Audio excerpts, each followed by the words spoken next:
The following BLTV program is brought to you by O'Flaherty Law. Please enjoy. Welcome to Learn About Law.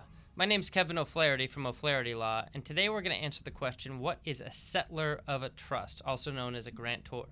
We're also going to talk about some common mistakes that grantors make. So first, let's talk about what a trust is. A trust is both a legal entity that can own property separate and apart from its creator, and it's the document that lays out the rules of the game for how that legal entity has to operate. So it's kind of like a corporation in that way. It's mostly used for estate planning purposes, making sure assets are distributed to the right people, that they're managed correctly, that probate is avoided, and that estate tax is minimized. So a trust has, at all times, a trustee and a beneficiary. The trustee is the person for managing the assets for the benefit of the beneficiary according to the terms of the trust.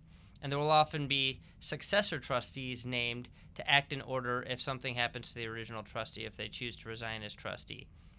There will also be typically a plan for if something happens to the beneficiary, who is next in line to be the beneficiary or multiple beneficiaries of the trust.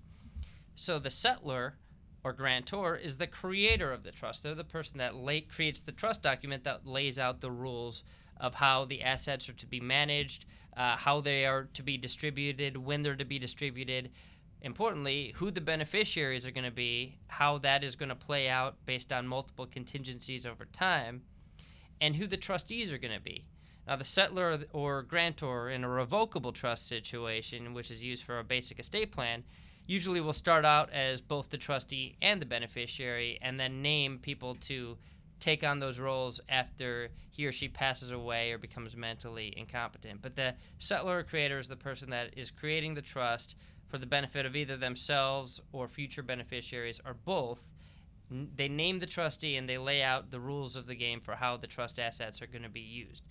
They are also typically the person that transfers assets of theirs into the trust to make, that's called funding the trust, to accomplish their goals with those assets. Assets from third parties can go into a trust, but it's typically the grantor creator basically creating the trust to accomplish either estate planning or creditor protection goals with those assets. So now let's talk about common mistakes that a grantor or settlor can make. One is failing to provide clarity within the trust, and this can be clarity on how the beneficiary designation is going to pass down. So you want to make sure you've got all the contingencies spelled out. It can also be ambiguities regarding how the trust is to be managed or distributed. And if there's ambiguities, this is what causes disputes later on, and it can lead to costly litigation or just strife within the family. So you want to make sure there's clarity within the trust about what your wishes are.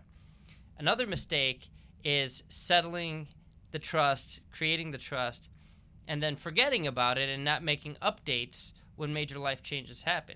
So there can often be life changes that usually in your family structure that cause the trust to become obsolete or need to be updated.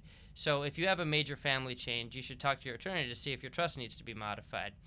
Usually, trust will provide for multiple generations being born. You don't, every time a grandchild is born, you don't have to update your trust if you've had a good attorney drafting it in the first place.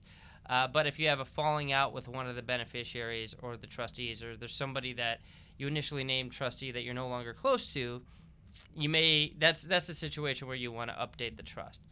Another mistake people make is failing to fund the trust.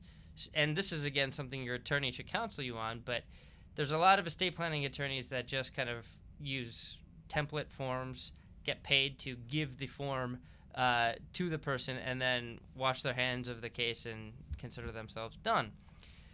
Well, what you need to do as a grantor of a trust is not only create the trust itself, but you need to make sure that the appropriate assets are actually transferred to the trust, and this has to occur over time. Now, often you can transfer title to a bank account to the trust and then you just use that bank account as your trust account, and you don't have to make any more changes. But a mistake people make is thinking that once the documents are drafted and executed, their job is done. There's a second part, and that is making sure that you do the appropriate things, whether it's filing a deed or changing the title on the account, to transfer ownership of whatever assets you need to transfer over to accomplish your goals from your individual name to the name of the trust. Finally, if estate tax is an issue, if you're a high wealth individual, then you should talk to your attorney about your full estate tax strategy, and part of that strategy might not just be your estate plan.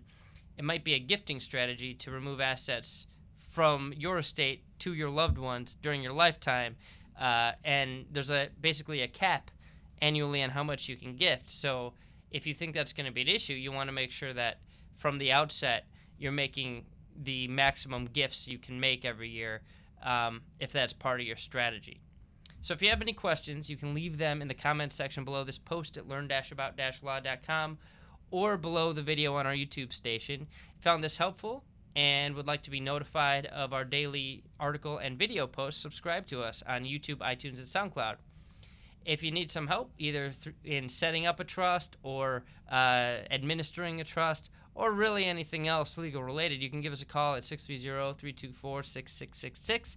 That's 630-324-6666. We offer free consultations in most areas of law, and we have offices all around Chicagoland for your convenience. Thank you so much for watching and listening.